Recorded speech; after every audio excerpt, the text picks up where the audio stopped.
Okay, the journey continues as the people of Israel increase in number in the land of Egypt. They started seeing them as threat for their survival, and so they started oppressing and making Israelites as slaves in Egypt.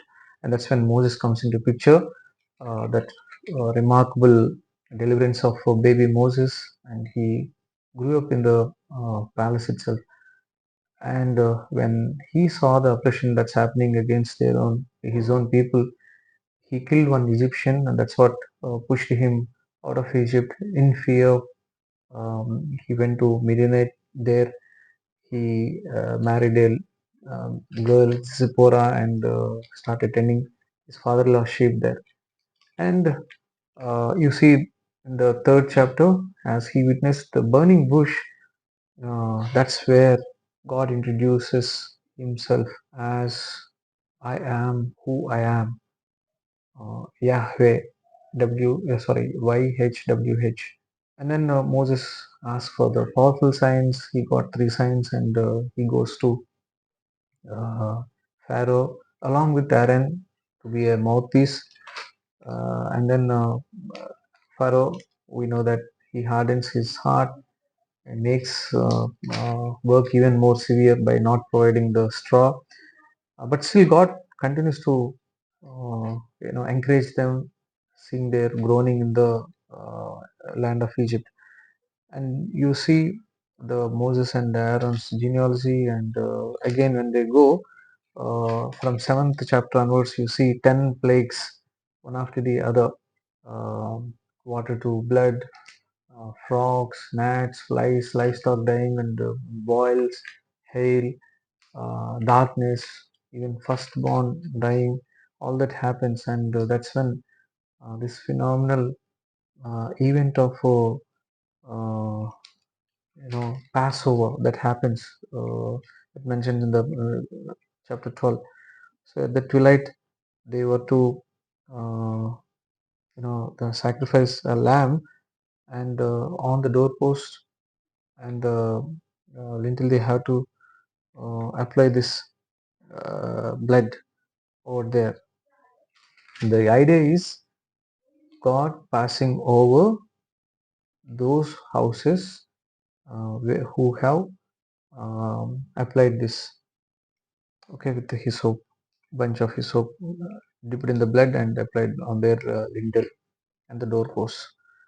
So firstborns in the land of Egypt are dead, while Israelites firstborns were saved, and the Exodus happens in the 12th chapter. Now, as soon as they start coming out of they came out, they started this Passover. This is instituted. The days to come, generation for many generations, this is to follow, and consecrating the firstborn. And as they move, they started seeing the presence of God in the pillar of cloud and a pillar of fire.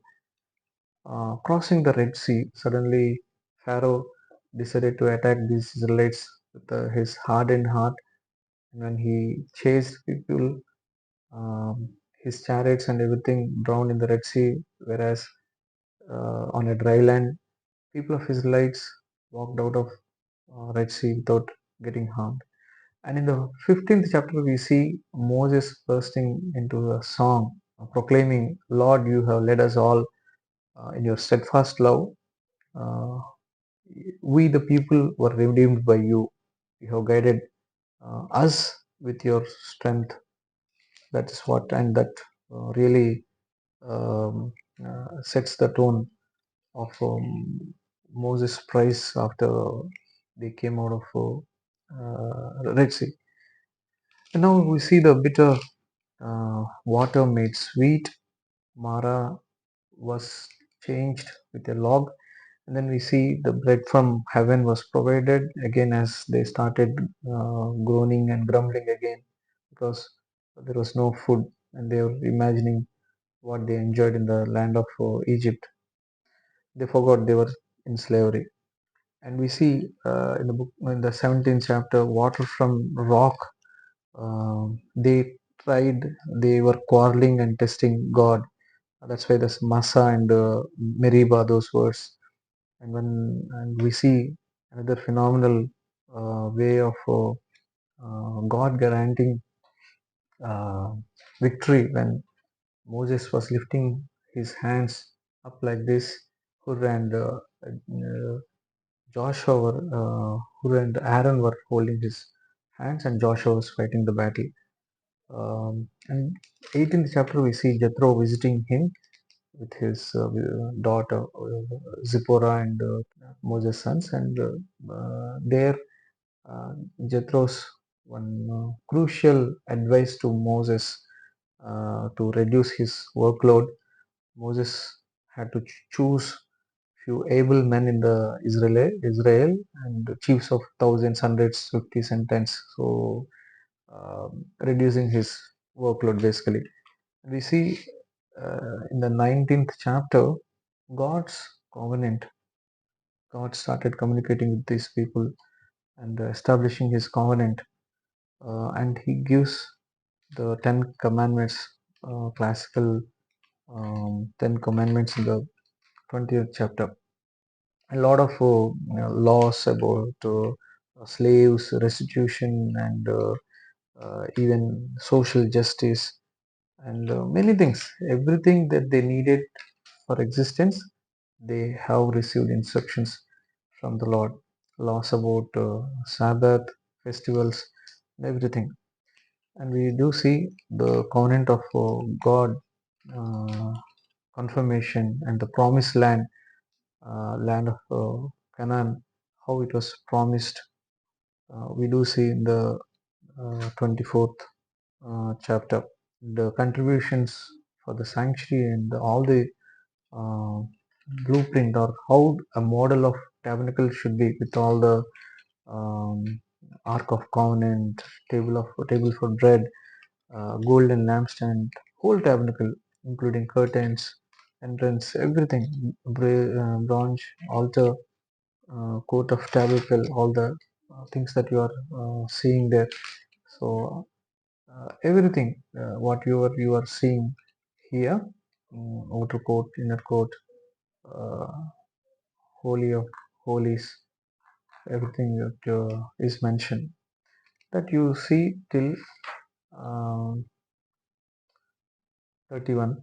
But 32, as soon as Moses comes down, he sees the very first commands of God were rejected by Israelites.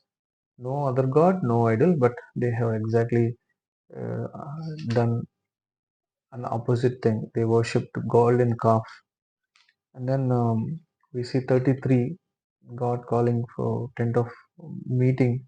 In the tent of meeting, how in anger and pain, Moses, when God says, I'm going to destroy a whole group, Moses intercedes, and God accepts and relents from his anger and punishment. And again, covenant was renewed, new tablets were issued. Uh, and we see the shining face of Moses as he came down, and all the other regulations, the Sabbath regulations, and we see from 35th onwards, um, the whole tabernacle was made, and the God's uh, covenant was renewed, and we do see how people were to give their possessions. Uh, Whatever we read in the blueprint, we do see how all these components of the tabernacle were arranged in a beautiful way. And it's not just beautiful, but the most holy thing, God visiting them, restoring the relationship, how they had man and God in the Garden of Eden. The same picture we do see here in the context of tabernacle. As the book ends in the 40th chapter, at the end, Moses could not even enter because clouds settled on the tabernacle. That is how the God's glorious divine presence manifested on this face of the earth. That's what we see: the most holy God and sinful, disobedient human beings still having a meaningful meeting point, the tabernacle.